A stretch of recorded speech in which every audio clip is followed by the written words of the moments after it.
제2차 세계대전 패전 후 일본은 선택의 기회도 주지 않고 일본에 머무는 한반도 출신자들의 국적을 일률적으로 빼앗았다. 이것이 제1동포의 시작이었다. 일본인 변호사 도요우쿠 세이지 씨의 말입니다. 그는 지난해 8월 30일 발생한 교토부 우지시 우토로 마을의 방화사건 피해자 측 변호인단 대표를 맡고 있습니다. 당시 일본인 아리모토 쇼고가 지난해 8월 한국이 싫다며 우토로 주택 마루에 불을 질렀고 현장에서 체포돼 방화 혐의로 재판에 넘겨진 바 있습니다. 아리모토가 낸 불로 주변의 가옥과 창고 등 건물 7채가 소실됐으며 제1조선인 역사를 보여줄 우토로 평화기념관 전시용으로 보관 중이던 세운 간판 등 귀중한 자료 약 50점이 사라졌습니다. 한편 아리모토는 우토로 방화한 날여 전인 7월 24일 제1본대 한민국민단 아이치 본부 건물 등에도 불을 지른 것으로 드러났습니다. 이 사건과 관련해선 10월 아이치현 경찰에 체포된 뒤 나고야 지검에 의해 건조물 손괴 등 혐의로 기소됐습니다. 방화 피해를 입은 아이치현 본부의 조철남 국장은 생활 속에서 한국계 또는 약자에게 가하는 헤이치 스피치가 용인되는 분위기가 생겼는데 결국 범죄로 이어지게 된 것 같다며 한일 관계 악화가 장기화하면서 동포 사회가 위험한 상황이 됐다고 우려했습니다. 일각에서도 그가 저지른 일련의 방화 사건이 제1한인에 대한 징후범죄일 가능성이 있다며 동기의 해명을 요구하는 목소리가 나왔습니다. 시민단체 교토부 교토시에 유효한 헤이트 스피치 대책을 추진을 요구하는 모임은 성명을 내고 징후범죄는 개인뿐 아니라 사회에도 위험한 범죄라며 수사 결과 차별적인 동기에 의한 범행이었을 경우 양형 판단에도 고려해야 하며 행정적으로도 차별 선동에 적극적으로 대응해야 한다고 촉구한 바 있습니다. 제1동포 사회는 그동안 주로 인터넷상의 혐오 글게시나 극우 단체의 가두연설 등에 그쳤던 혐한 행위가 테러에 가까운 범죄로 이어지는 조짐일 수 있다며 이를 두려워하고 있습니다. 특히 방화 행위가 있었던 7, 8월은 도쿄올림픽 기간으로 당시 다수의 일본 주간지나 인터넷 매체는 한국 선수단이 선수촌에 반일 깃발을 걸었다. 후쿠시마산 식품을 피하기 위해 자체조리 식품만 먹는다 등과 같은 공격적 보도를 쏟아낸 바 있습니다. 실제로 당시 일부 네티즌들은 해당 사건에 대해 반발하는 반응을 보이기도 했습니다. SNS를 통해 반일 범죄에 관해서도 관심을 가져야 한다는 목소리를 내면서 일본인을 향한 징후 범죄를 비난하라. 제1한국인의 인권만 주장하는 일본 차별주의자에 항의한다 등의 해시태그를 붙인 글을 지속해서 올리는 운동을 벌인 바 있습니다. 다시 돌아와서 도요우쿠 변호사는 우토로 민간기금재단과 지구촌동포연대가 우토로 평화기념관 조성비 마련을 위해 최근 개설한 크라우드 펀딩 사이트에 전쟁과 그 책임을 잊지 않고 우호를 유지하기 위해서라는 글에서 이 같은 견해를 밝혔습니다. 그는 게시글에서 1910년 한일 강제병합 이후 한반도는 지도상에서 빨갛게 칠해져 있었다. 일본이 된 것이다. 한반도 사람들은 강제로 일본인이 됐다고 했습니다.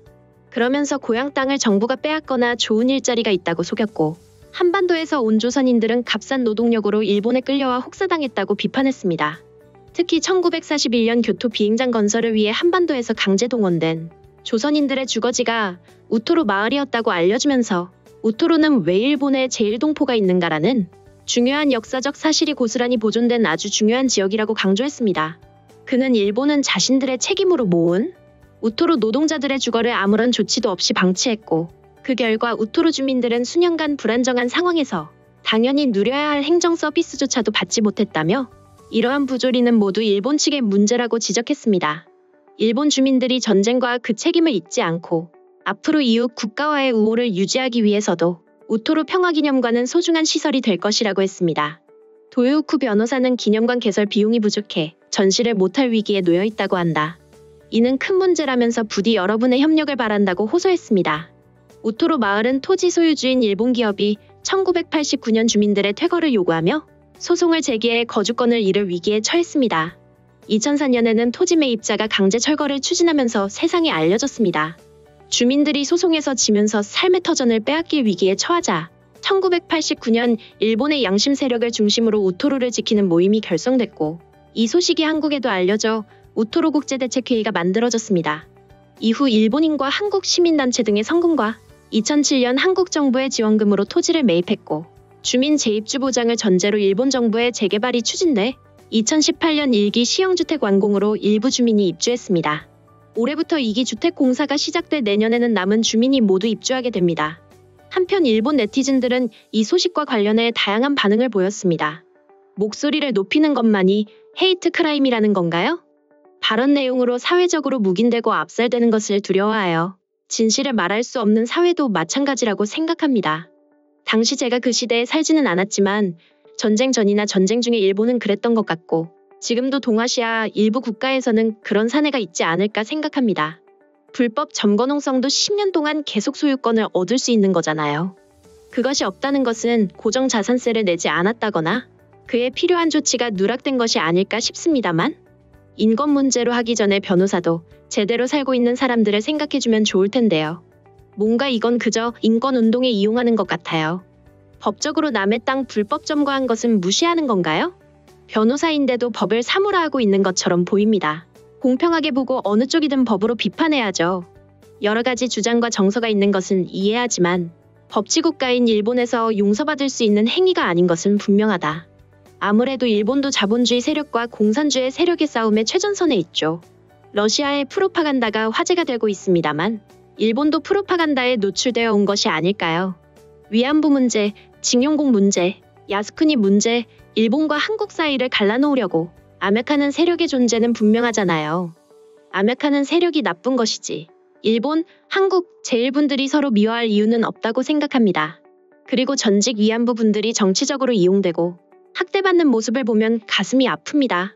이번엔 제1분들도 정치적 이용의 수단으로만 간주되고 있는 것 같아 마음이 아픕니다. 이래서 일본의 외국인이 사는 땅을 만들면 안 돼. 일본 정부가 영주라는 권리를 세대를 넘어 제공해주니까 이런 일이 생긴 것이다. 결국 일본인, 외국인 모두가 불행해져 버렸다. 귀화를 하지 않는다면 일단 본국으로 돌아가서 비자로 입국하는 게 낫다. 그렇게 하지 않는다면 이 같은 일은 앞으로도 계속 발생되겠지. 헤이트 클라임이 낳는 위험성 중 하나는 바로 사회의 분단입니다. 민족적 소수자가 아니더라도 개개인이 여러 소수자적 측면의 요소를 가지고 있을 가능성이 있습니다. 우토로 지구와 여러 지구를 만드는 것 자체가 사회의 분단을 추진하는 원인이 아닐까요?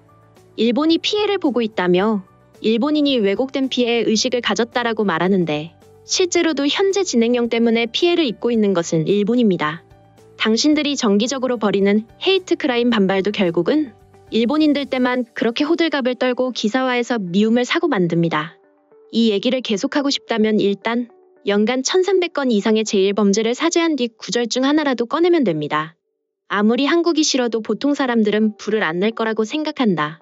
범인의 젊은이가 어떤 인물인지 제대로 조사하는 편이 사회 전체적으로 무엇을 어떻게 대처해야 할지를 구체화하게 만들어주지 않을까? 불법 입국도 있고 불법 토지 점거도 있음에도 보유한 왜곡된 피해자 의식은 마치 하늘에 침 뱉는 발언과 같지요. 물론 방어는 중죄입니다. 또 정규 수속으로 일본에 오신 분이나 극히 일부의 징용으로 일본에 오게 된 분에 대해서는 차별될 이유는 없습니다.